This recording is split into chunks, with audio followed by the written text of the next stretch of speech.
안녕하십니까? 에스겔 연구 두 번째 시간을 맞이했습니다.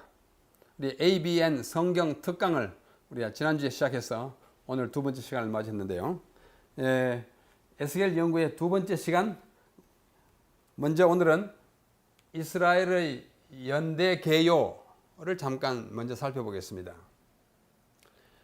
이 에스겔이 어느 시대 사람이고 어떤 역사적 배경 가운데서 하나님의 기별을 받았는지 우리가 알 필요가 있기 때문에 조금 더 거슬러 올라가서 우리 출애굽 때부터 이스라엘의 역사를 연대와 함께 잠시 간추리면, 이스라엘 백성이 애굽에서 나온 연대가 언제인가 한 두 가지 학설이 크게 있습니다.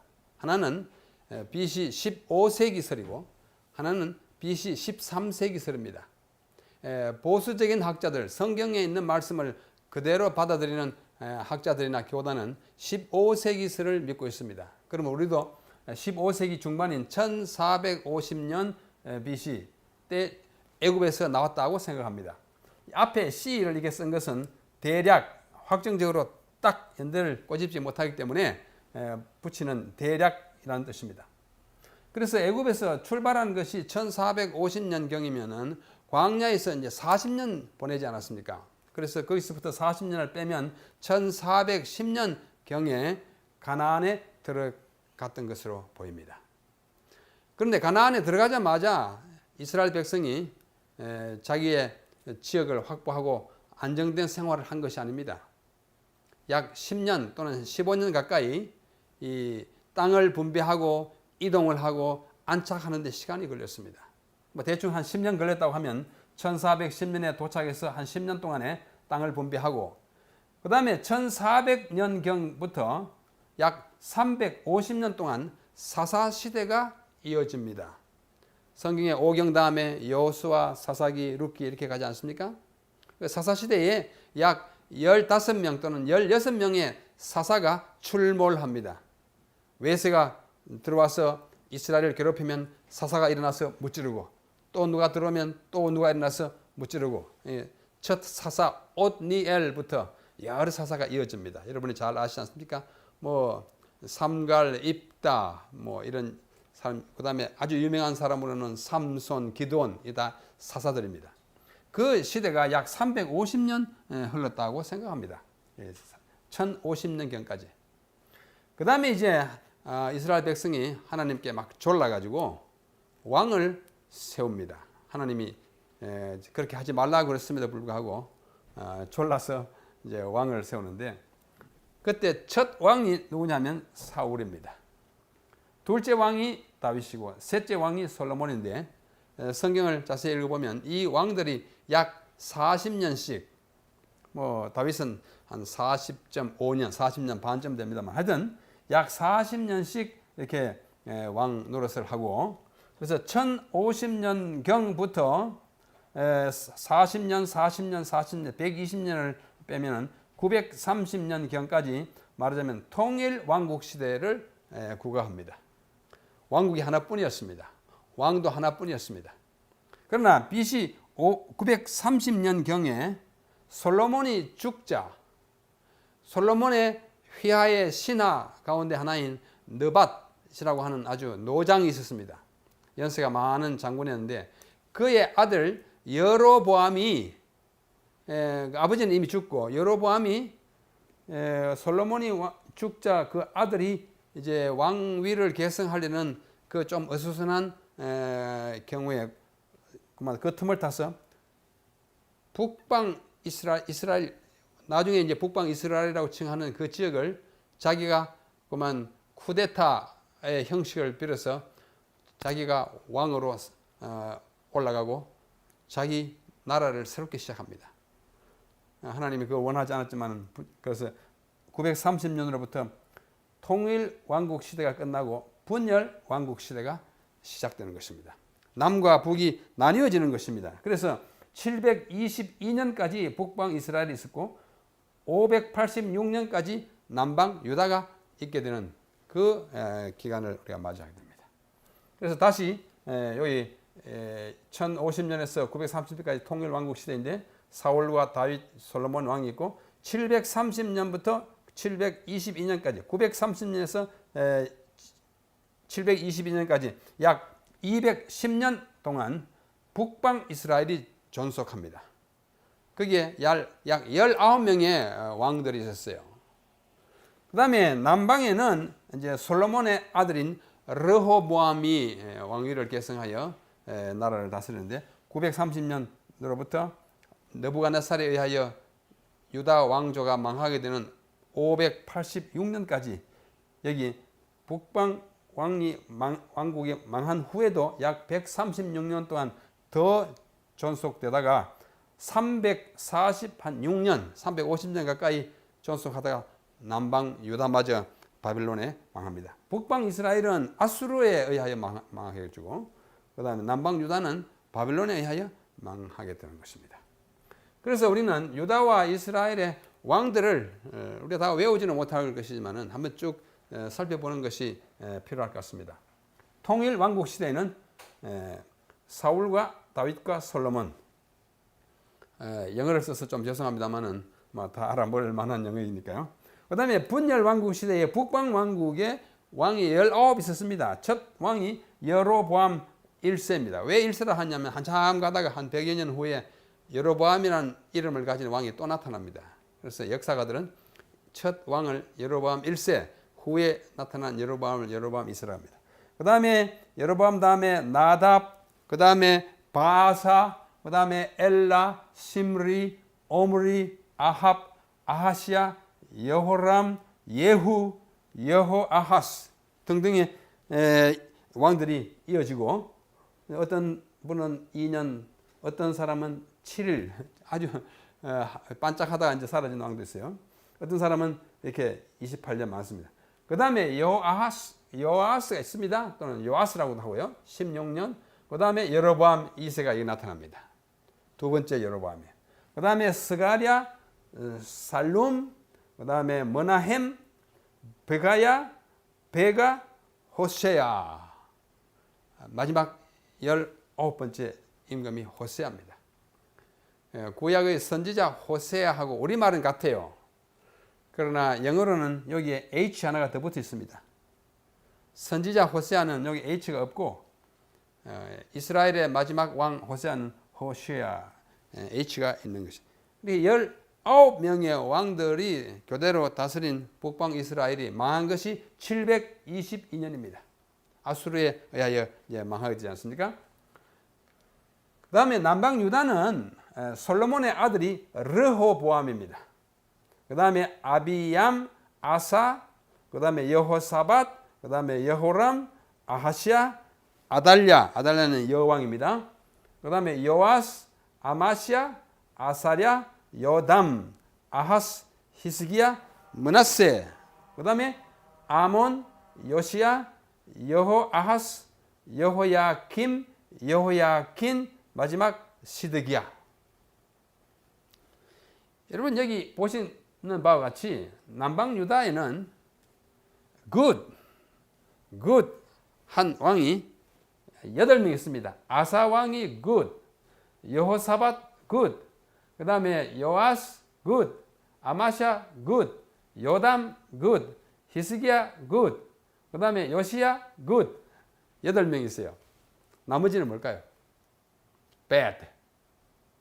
20명의 왕들 가운데 선한 왕, 착한 왕이 8명밖에 없습니다. 이 8명도 문제가 많아요.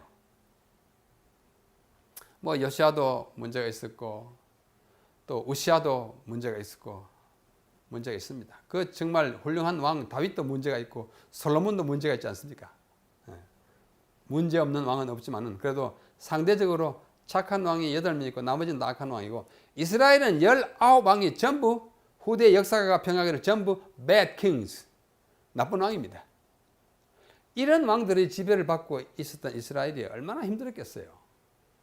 그런데 그 모든 악행 또는 그들이 한 일 가운데 나쁜 일 이런 것이 성경에 고스란히 다 기록이 되어 있습니다.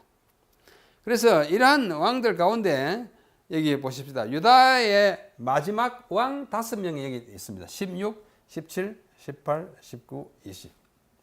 요시아는 good king이에요. 좋은 왕이었어요.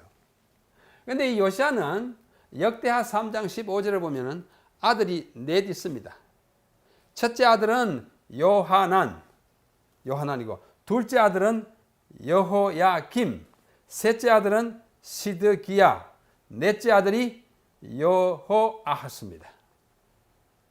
그런데 이 요시야 왕이 죽고 나서 그 다음 요시야 왕은 전쟁에 나가서 죽었는데 그 다음에 왕이 누가 들었어야 하는데 자연스럽게 하려면 첫째 아들이 되어야 하는데 첫째 아들은 그 이후에 이름이 나타나지 않는 걸 봐서 아마 어릴 때 죽은 것 같습니다. 그렇다면 둘째 아들이 되어야 되는데 이 여호야김이 왕이 되지 않고 둘째 아들, 셋째 아들을 제쳐놓고 넷째 아들인 여호아하스를 백성들이 세웠어요. 여러분 여기서 이미 우리는 뭘 보십니까? 정변 성격의 혼탁한 정치 양상을 보게 되는 것입니다. 어려움이 있어요. 유다가 이제 이게 마지막 다섯 왕이니까 얽히고 설키고 복잡하고 바벨론이 들어오고 애굽이 들어오고 서로 조정하고 아주 어려웠어요. 그래서 넷째 아들인 여호아하스가 먼저 왕이 됐는데 그러나 3개월밖에 왕노를 하지 못합니다. 그 다음에 왕된 사람이 누구냐 하면은 그의 동생이죠. 그의 형 여호야김이 왕이 됐는데 여호야김도 외세에 의하여 아주 뒤조정을 받을 수밖에 없는 그런 어려움이 생겼습니다. 바벨론의 조정을 받다가 반역함으로 말미암아 큰 또 어려움을 당하게 되지 않습니까? 여호야김이 죽자 그의 아들 여호야긴이 잠시 왕이 되는데 이 왕은 석 달 열흘, 한 곳에는 석 달, 한 곳에는 석 달 열흘 이렇게 되는데 하여튼 약 석 달 또 100일도 채 되지 않는 기간 동안 왕로를 하다가 여호야긴은 바벨론으로 잡혀갑니다. 그러자 뭐 아들도 없이 잡혀가니까 할 수 없이 여호야긴의 아자비 숙부인 시드기야가 다시 말해서 요시야의 셋째 아들인 시드기야가 왕이 됩니다. 아저씨에게 왕위를 물려주고 여호야긴은 잡혀갑니다. 그런데 이 시드기야가 유다 왕조의 마지막을 고하는 그 왕직이 망하고 예루살렘 도성이 파괴되고 예루살렘 성전이 다 수탈을 당해서 많은 사람들과 함께 바벨론으로 포로되어가는 그 정말 억울한 장면을 눈으로 보고 또 시드기야로 말하면 자기의 아들 삼형제가 있었는데 그 삼형제가 다 왕자들이지 않습니까? 자기가 보는 앞에서 바벨론 느부갓네살 왕의 그 병사들이 막 칼로 찔러 죽입니다. 결국은 시드기야는 눈도 빼이고 이 처참한 왕조의 몰락, 왕가의 몰락 이런 경험을 하는 사람이 여기인데 이때에 에스겔이 활동하는 무대입니다. 제가 왜 앞에 이렇게 장황하게 했냐면 에스겔이 지금 나타나는 이 역사적 장면이에요.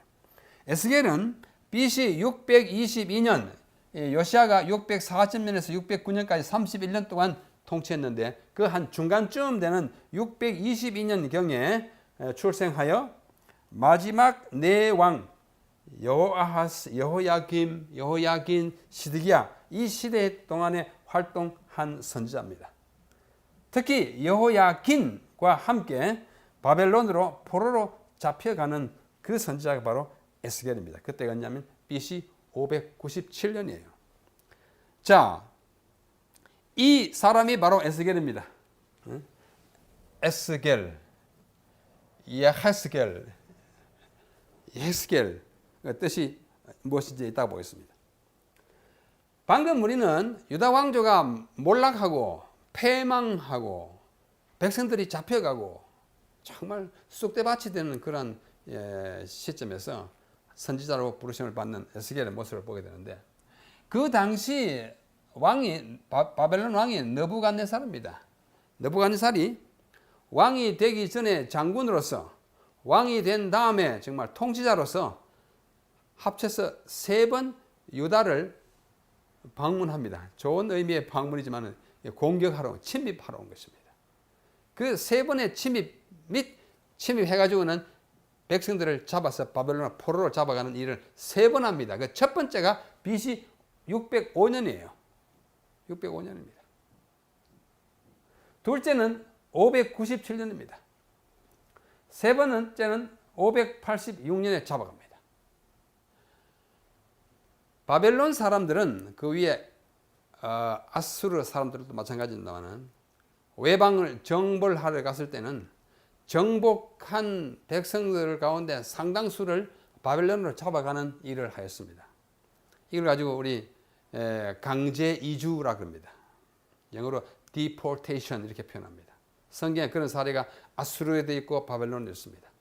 아수르가 북방 이스라엘을 점령했을 때 사마리아 수도에 있는 사람들 대부분을 잡아갔습니다. 그리고는 자기 나라에 있는 이민족을 갖다가 또 투입시켰어요. 왜? 도시가 비어 있으니까. 마찬가지로 바벨론 사람들이 3번에 걸쳐서 잡아갔는데 제1차 포로 때에 잡혀간 사람 가운데 유명한 사람이 누구냐면 다니엘입니다. 어떤 사람을 잡아갔는가 하니 첫째 왕족 잡아갔습니다. 왜요? 놔두면 또 독립운동하니까. 둘째 많이 아는 사람 지식인 잡아갔습니다. 특별히 제사장 잡아갔습니다. 셋째 돈 많고 영향력 있는 사람 잡아갔습니다. 그러니까 남아있는 사람 누구예요? 왕족 아닌 사람, 지식이 없는 사람, 돈 없는 사람, 영향력 없는 사람 남아가지고 아무 일도 못하게 한 것입니다. 그래서 1차에 잡혀간 그 유명한 사람 가운데는 유다 지파에 속하는 다니엘이 포함돼서 다니엘은 유다 지파입니다. 그래서 잡혀갔습니다. 두 번째 잡혀간 이 포로 가운데 유명한 사람이 누구냐면 에스겔이에요. 제사장이 잡혀간 것입니다.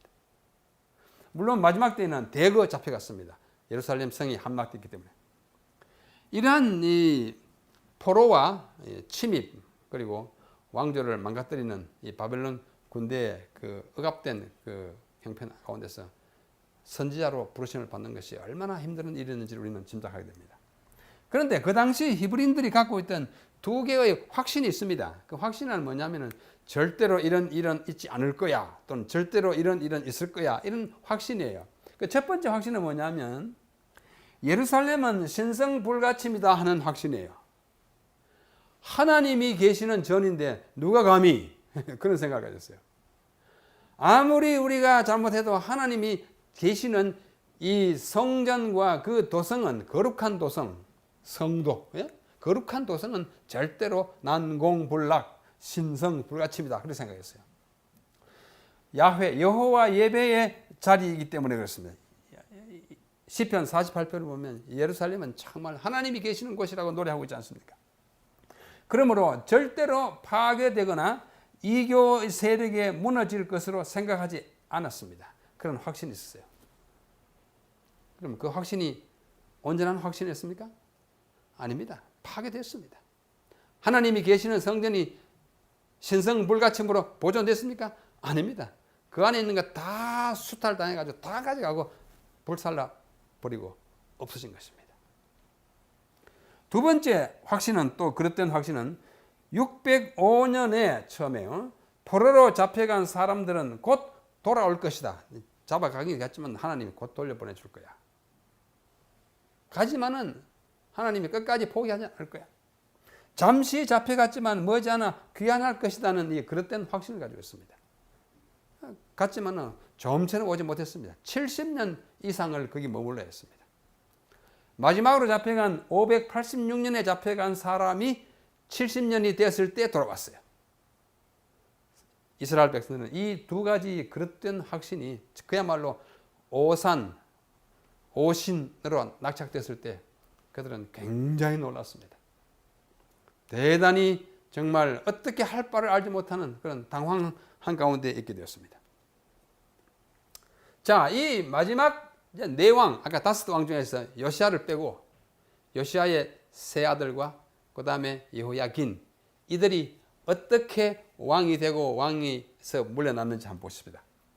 유다의 제17대 왕은 남쪽 북쪽 분리된 다음에 17대 왕은 여호아하스였습니다.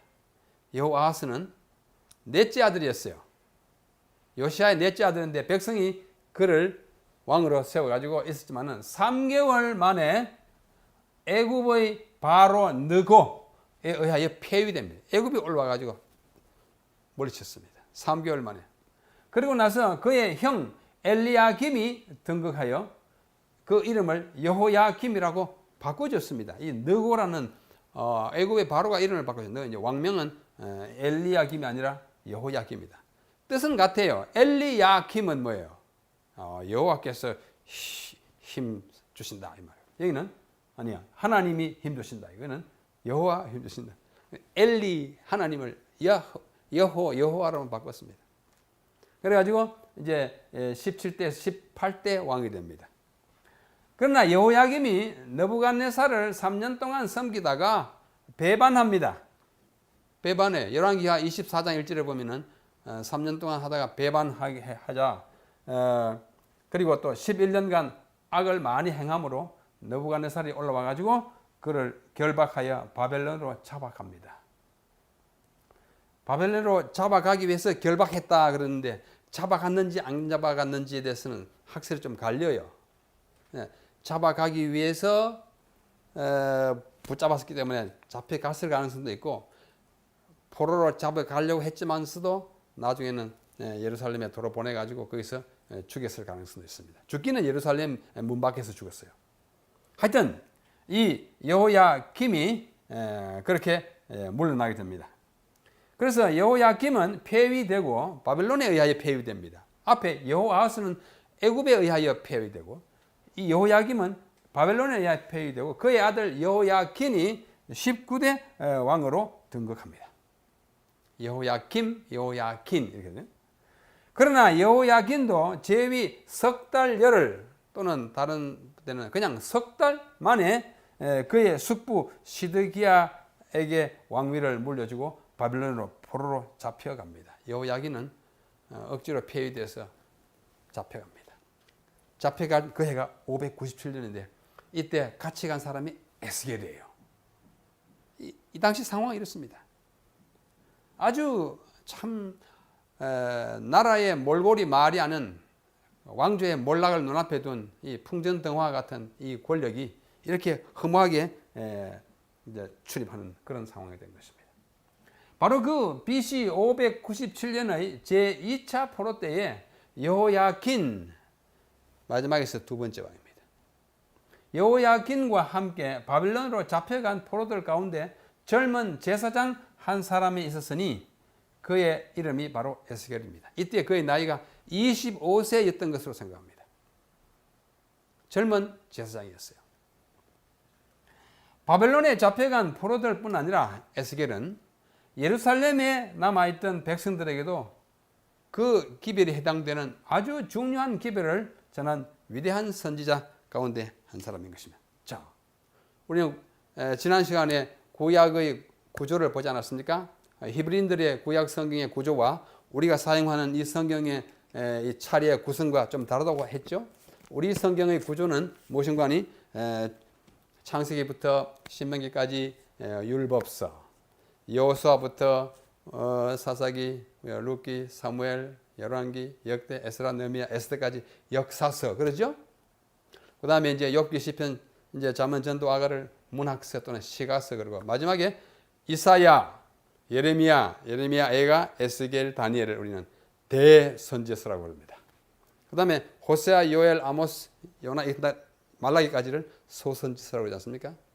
바로 거기에도 대선지서 가운데 한 사람으로 나타나는 것입니다. 이 대선지자 가운데 두 사람은 유다 왕조가 망하는 BC 586년 그때 직전에 부르심을 받는 사람들입니다. 예레미야와 에스겔. 예레미야는 남아있는 유다 백성을 위하여 봉사하였고 에스겔은 포로로 잡혀가 있는 바벨론에서 거하는 하나님의 백성을 위해서 부르심을 받는 선자로 일합니다. 그래서 포로 시대 이후에도 모든 시대에 하나님의 백성들에게 중대하고도 요긴한 메시지를 전한 고난의 선지자가 바로 에스겔입니다. 그래서 오늘 우리가 에스겔을 공부하는 것입니다. 에스겔은 그 시대만을 위한 기별을 담고 있지 않습니다. 오랜 세월 후인 오늘 우리에게도 우리는 이와 같은 기별을, 중대한 기별을 우리는 받게 되는 것입니다. 특히 에스겔은 인자인 그리스도와 매우 비슷한 경험을 합니다. 우리 복음서에 예수님이 자신을 자꾸 인자가 온 것은 인자는 머리를 둘 곳이 없다. 인자가 구름을 타고 오리라. 인자, 자신을 늘 인자라고 그러지 않습니까? 인, 사람인 아들 자, 사람의 아들이에요.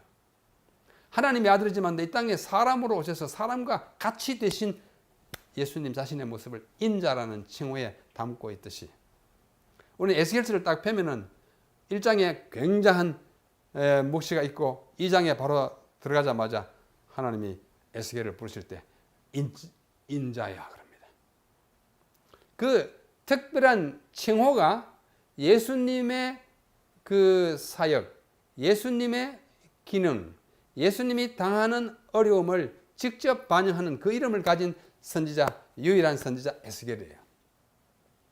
인자인 그리스도와 매우 비슷한 경험을 하면서 호칭부터 그렇고 인자라고 일컬어졌고, 그래서 가장 인간적인 선지자입니다. 정말 고생 많이 했어요.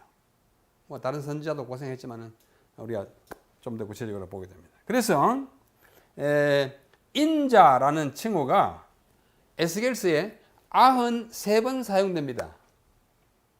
여러분, 48장밖에 안 되는 이 책에 93번은 평균 한 장에 2번씩 인자야, 인자야, 인자야.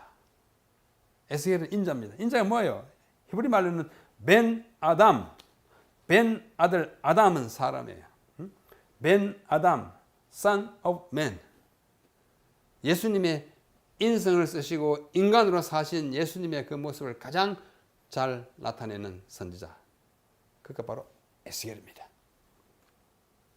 그래서 이러한 에스겔의 등장을 우리가 보게 되는데, 에스겔이라고 하는 이름의 뜻은 예헤스켈, 예헤스란 말은 강하게 하신다. 엘은 하나님이에요. 하나님이 강하게 하신다. 정말 어려운 가운데서 하나님의 기별을 전하는 이 선지자에게 그 이름이 정말 힘이 되는 것입니다. 그 힘주는 그 이름이에요. 바벨론의 포로로 잡혀와 있던 유대인들을 위하여 딱딱한 기별을 전해야 하는 선지자에게 적합한 이름입니다. 하나님이 강하게 하신 선지자 에스겔이에요. 이 에스겔서를 에스겔이 기록했다는 사실은 전통적으로 다 인정해 온 사실입니다. 유대인도 인정해 왔고 그리스도인도 인정해 왔습니다. 특히 에스겔 1장 1절과 24장 24절에서 이 책을 자신이 썼다는 사실을 말하고 있고, 또 문체와 내용이 제사장인 그에게 아주 적합하게 되어 있는 걸 봐서 그 내적인 증거에 의해서도 이 책은 에스겔의 저작임에 틀림이 없다고 믿게 됩니다. 에스겔은 독특하고 생생한 방법으로 이상과 비유 그리고 풍요와 상징적인 행동을 기록하고 있습니다. 우리가 이제 좀 이따 보게 됩니다만은 다른 선지자와는 아주 다른 방법으로 많은 그 행동의 메시지를 주고 있어요. 또 이상, 비유, 풍요가 참 많습니다. 우리 시간 관계로 나중에 그 다음에 특별히 성전, 제물, 제단, 제사장 등과 같은 용어들을 많이 사용하여 이 책의 저자가 제사장인 에스겔임을 아주 더욱더 확실히 믿게 해주고 있습니다. 그래서 성전에 관한 이야기, 성소의 이야기가 많이 기록되어 있습니다. 특별히 이 에스겔서의 마지막 부분에 가면은 이제 성소가 막 크게 나옵니다. 자, 여기 그림을 제가 하나 보여드립니다. 바티칸에 가면 박물관이 있지 않습니까? 그 중에 특별히 시스티나 채플에 가면은 이렇게 최후의 심판과 함께 천지 창조 그 벽화가 쭉 있습니다. 그 천지 창조 벽화의 천정에 보면은 여러 선지자들의 그림 인물화가 나와 있습니다.